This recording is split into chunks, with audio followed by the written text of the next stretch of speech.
November 18th, 1991. Dear friend, my brother finally called yesterday, and he can't make it home for any part of Thanksgiving weekend because he is behind on school because of football. My mom was so upset that she took me shopping for new clothes. I know you think what I'm about to write is an exaggeration, but I promise you it isn't. From the time we got into the car to the time we came home, my mom literally did not stop talking. Not once. Not even when I was in the dressing room trying on slacks. She just stood outside the dressing room and worried out loud. The things she said went all over the place. First, it was that my dad should have insisted that my brother come home, if only for an afternoon. Then it was that my sister had better start thinking more about her future and start applying to safety schools in case the good ones don't work out.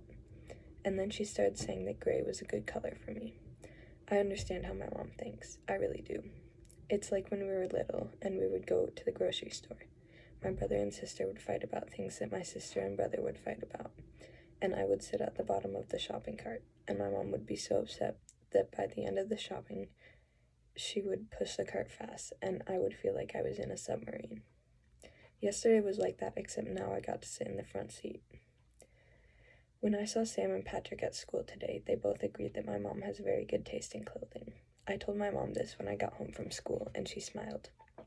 She asked me if I wanted to invite Sam and Patrick over for dinner sometime after the holidays are over because my mom gets nervous enough as it is during the holidays. I called Sam and Patrick and they said they would. I'm really excited. The last time I had a friend over to dinner was Michael last year. We had tacos.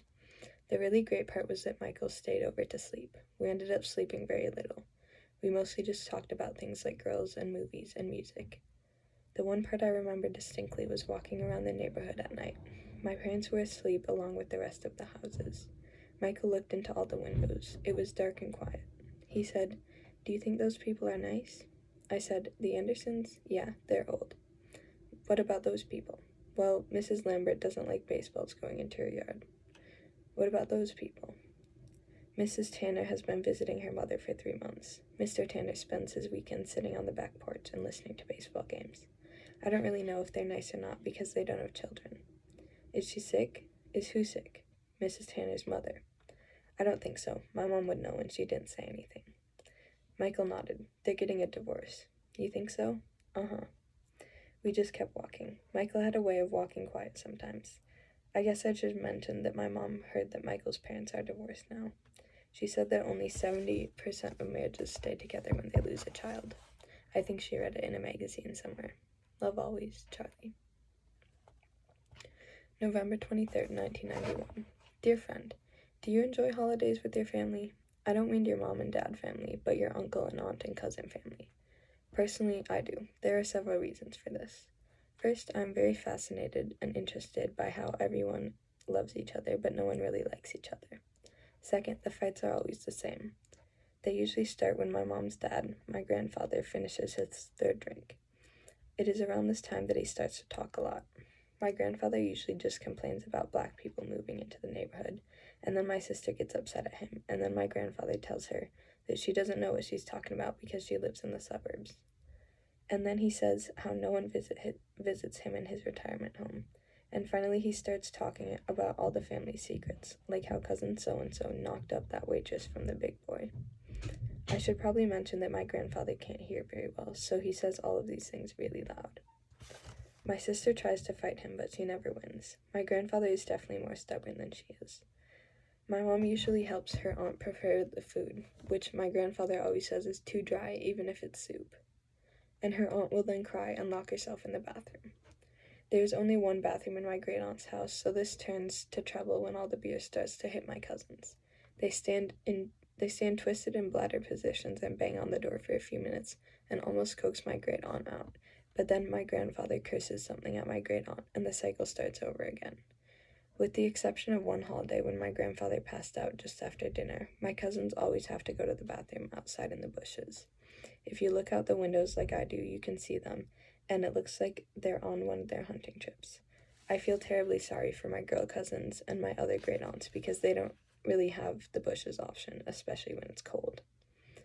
I should mention that my dad usually just sits real quiet and drinks. My dad is not a big drinker at all, but when he has to spend time with my mom's family, he gets loaded, as my cousin Tommy says.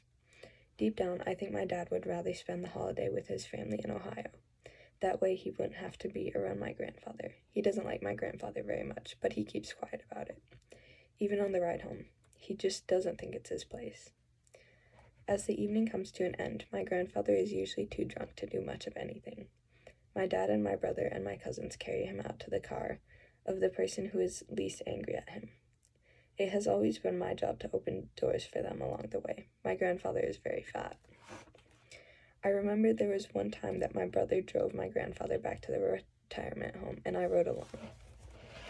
My brother always understood my grandfather. He rarely got angry at him unless my grandfather said something mean about my mom or sister or made a scene in public. I remember it was snowing really hard, and it was very quiet, almost peaceful, and my grandfather calmed down and started talking a different kind of talk. He told us that when he was 16, he had to leave school because his dad died, and someone had to support the family. He talked about the time when he had to go to the mill 3 times a day to see if there was any work for him. And he talked about how cold it was, and how hungry he was because he made sure his family always ate before him. Things he said we just wouldn't understand because we were lucky. Then he talked about his daughters, my mom and Aunt Helen. I know how your mom feels about me. I know Helen, too. There was one time I went to the mill. No work. None. I came home at 2 a.m, pissed. Your grandmother showed me their report cards, C+ average, and these were smart girls. So I went into their room and beat some sense into them. And when it was done and they were crying, I just held up their report cards and said, "This will never happen again." She still talks about it, your mother. But you know something, it never did happen again. They went to college, both of them. I just wish I could have sent them. I always wanted to send them. I wish Helen could have understood that. I think your mother did, deep down. She's a good woman. You should be proud of her. When I told my mom this, she just looked very sad because he could never say those things to her, not ever. Not even when he walked her down the aisle. But this Thanksgiving was different. It was my brother's football game, which we bought a VCR tape of for my relatives to watch. The whole family was gathered around the TV, even my great aunts who never watch football. I'll never forget the looks on their faces when my brother took the field. It was a mixture of all things. My one cousin works in a gas station, and my other cousin has been out of work for 2 years since he injured his hand. And my other cousin has been wanting to go back to college for around 7 years. And my dad said once that they were very jealous of my brother because he had a shot in life and was actually doing something about it.